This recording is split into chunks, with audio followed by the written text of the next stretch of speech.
Jedan Marvelov fan me je pitao može li Goku podići Thorov čekić. Pozdrav za ekipu i dobrodošli u novi video. Ja sam doktor, a vi ako želite saznati da li Goku može podići Thorov čekić, ostanite do kraja videa i saznajte.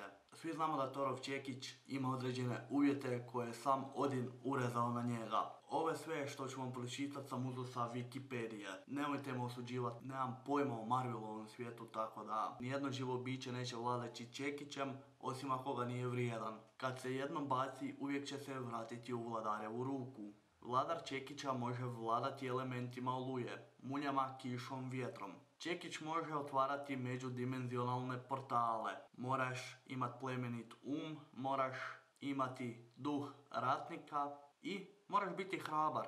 Tako da počinjemo sa prvim i onim najbitnijim. Osoba koja želi posjedovati taj čekić mora biti vrijedna. Da li je Goku vrijedan? Pa je. To možemo vidjeti u prvom poglavlju mange Zmajeve kugle, te u ne znam kojoj točnoj epizodi animea Zmajeve kugle, gdje Goku se vozi na Nimbusu, što znači da Goku ima čisto srce, znači da bi tehnički mogao podići čekić. Bez ikakvih problema mora imati plemeniti Ima li Goku plemeniti uopće?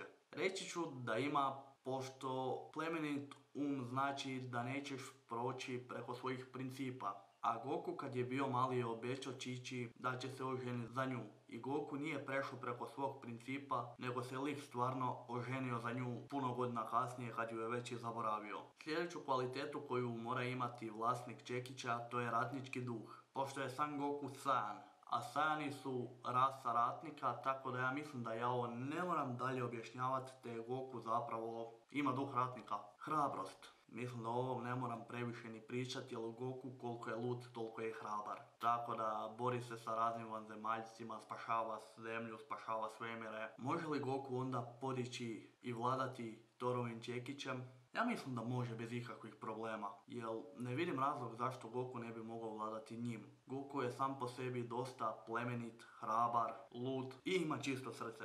To je ono najbitnije, da Goku može vladati Thorovim čekićem i Thorovim moćima, a tebe ako zanima kako doktor igra Dragon Ball Evolution, pogledaj ovaj video tu.